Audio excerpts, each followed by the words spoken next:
যে ভালোভাবে আলুটা তখন কষিয়ে নেব। হলুদ, মরিচ, লবণ সব কিছু দিয়ে দিয়েছি। এখন আলুটা কষিয়ে নেব, তারপরে মাছটা আর টমেটোটা দিয়ে দেবো। আর আরেকটা কথা হচ্ছে, আপনারা হয়তো বলতে পারেন যে এই কয়টা মাছের ভিতরে এত আলু দেওয়ার কারণ হচ্ছে আমার বাচ্চারা আলু খায়, আমিও আলু পছন্দ করি, এর জন্য একটু বেশি করে আলু দিলাম। আর হচ্ছে যে মাছ অল্প, মাছ না খেলেও সমস্যা নেই, কিন্তু আলু না খেলে সমস্যা আছে, কারণ আমার মেয়ে সারাক্ষণ আলু করতে থাকে। সে অন্য কিছু খায় না, সে শুধু আলু খায়,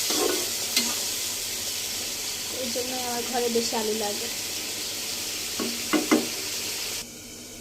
আর এই যে আমি ডিপ করে রেখেছিলাম টমেটো, সেটা বের করে নিয়ে এসেছি।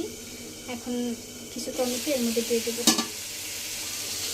আর এই যে আলুটাও কষানো শেষ।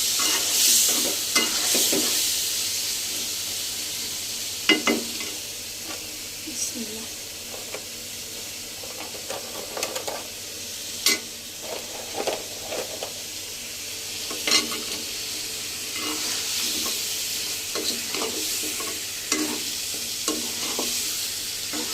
টমেটোটা এখন আলুটার সাথে আর একটু হালকা কষিয়ে নিয়ে তারপর মাছগুলো দিয়ে দেবো।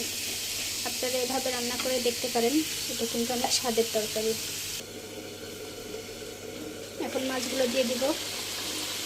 এই যে টমেটো আর আলুটা কষিয়ে নিলাম, এখন এর মধ্যে একটা একটা করে মাছগুলো সব দিয়ে দিব।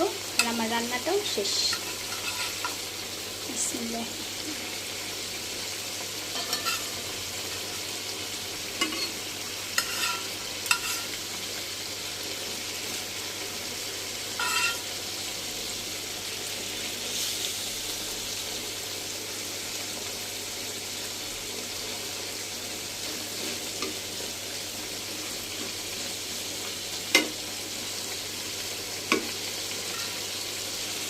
আমি এই তরকারিটাতে মাখো মাখো ঝোল রাখবো, এই বেশি একটা পানি দিচ্ছি না।